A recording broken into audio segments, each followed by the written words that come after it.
بسم اللہ الرحمن الرحیم۔ السلام علیکم۔ میں حسین ہوں، 5 بہنوں کا اکلوتا بھائی، ایک ایسے باپ کا بیٹا جسے دنیا فقیر کہتی ہے اور جس نے کبھی فقیر ہونا اپنی کمزوری نہیں، اپنی طاقت بنایا۔ یہ کہانی کسی محل یا کروڑوں کے خوابوں کی نہیں، یہ ان 2 کمروں کی ہے جو مسجد کے ساتھ جڑے تھے اور جن میں میری ساری دنیا آباد تھی۔ ہاں، وہی مسجد جہاں میرے ابا امام تھے، جہاں اذان کی آواز کے ساتھ ہم آنکھ کھولتے اور سجدے کی مٹی سے اپنی روح صاف کرتے۔ میرے ابا حافظ قرآن تھے۔ مسجد کے محراب میں ان کی آواز گونجتی تھی اور مسجد کی چھت کے نیچے وہ رب سے راز و نیاز کرتے۔ ان کے لیے دین سب کچھ تھا، دنیا ان کے لیے گزرگاہ تھی۔ تنخواہ بس کچھ لوگ مہینے میں چند سو روپے دے دیتے تھے، کبھی گندم کی بوری، کبھی چاول کی چند کلو۔ ہماری زندگی انہی بوریوں، انہی زروں میں سمٹی تھی۔ حسین، چاول تھوڑے کم ڈالنا، کل کے لیے بھی بچانے ہیں۔ اماں چولہے کے پاس بیٹھی آواز دیتی اور میں خاموشی سے رکابی ہاتھ میں لیے ان کی طرف دیکھتا۔ ہم بہن بھائی کبھی کچھ نہیں کہتے تھے، جو ملتا وہی ہمارے لیے شکر تھا۔ میرے ابا کا زیادہ وقت مسجد میں گزرتا، وہ ہمیں صبح نماز کے بعد جگا دیتے۔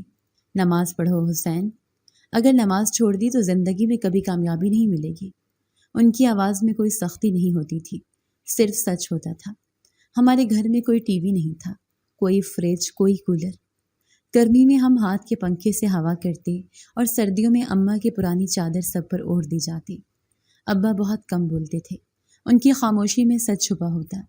کبھی کبھی رات کو مسجد کی چھت پر بیٹھے قرآن کی تلاوت کرتے تو مجھے لگتا جیسے آسمان بھی رک جاتا ہے سننے کے لیے۔ ان کی آواز نرم، صاف اور اتنی سچی ہوتی کہ دل کام جاتا۔ ہم بہن بھائیوں میں بہت محبت تھی۔ میری بڑی بہن سکینہ اماں کا ہاتھ بٹاتی تھی اور سب سے چھوٹی بہن زینب میرے ساتھ بیٹھ کر اپنے اسکول کے قصے سناتی۔ بھائی جان، آج ٹیچر نے کہا میں کلاس کی سب سے اچھی بچی ہوں۔ وہ خوشی سے چہکتی اور میں ہنس کر کہتا، تو کل میں ٹیچر سے ملنے آؤں؟ دیکھوں تو صحیح میری بہن کیسے کام کرتی ہے۔ گھر چھوٹا تھا لیکن دلوں میں وسعت تھی۔ ابا اکثر کہتے، فقیری وہ نہیں جو جھولی پھیلائے، فقیری وہ ہے جو دل کو اللہ کے آگے جھکا دے۔ ہمارے پڑوس میں کچھ لوگ تھے جو ابا کا مذاق اڑاتے۔ امام صاحب کی تو دنیا ہی الگ ہے، فقیر بن کر بیٹھے رہتے ہیں۔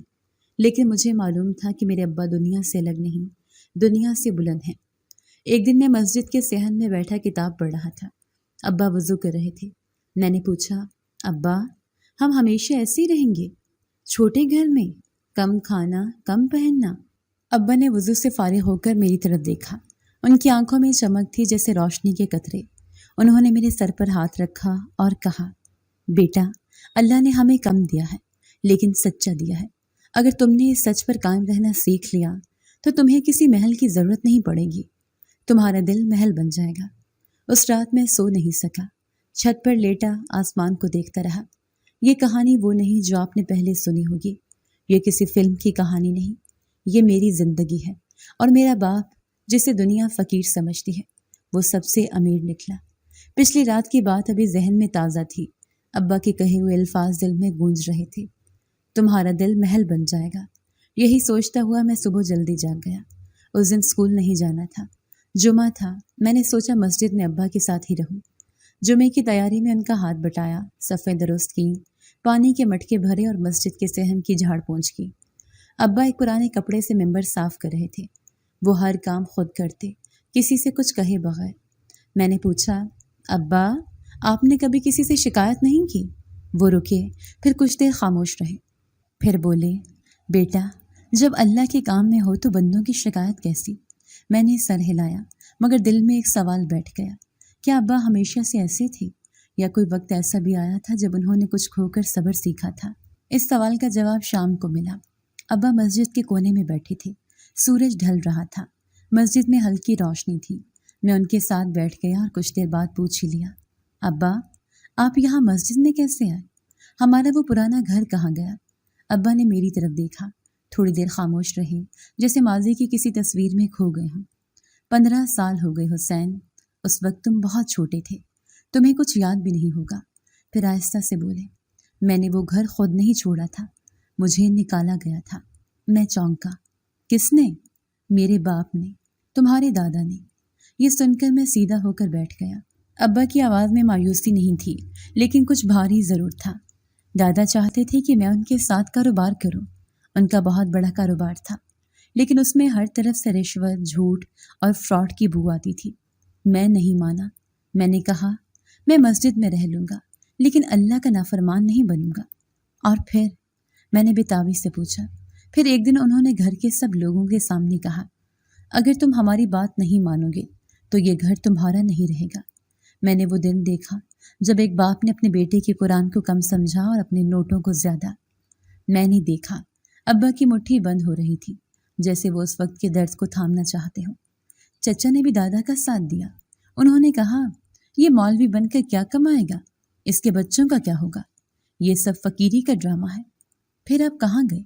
میں اسی دن مسجد آ گیا۔ امام صاحب بوڑھے ہو چکے تھے۔ انہوں نے مجھے امامت کی ذمہ داری دی اور مسجد کے ساتھ ایک چھوٹا سا کمرہ دیا۔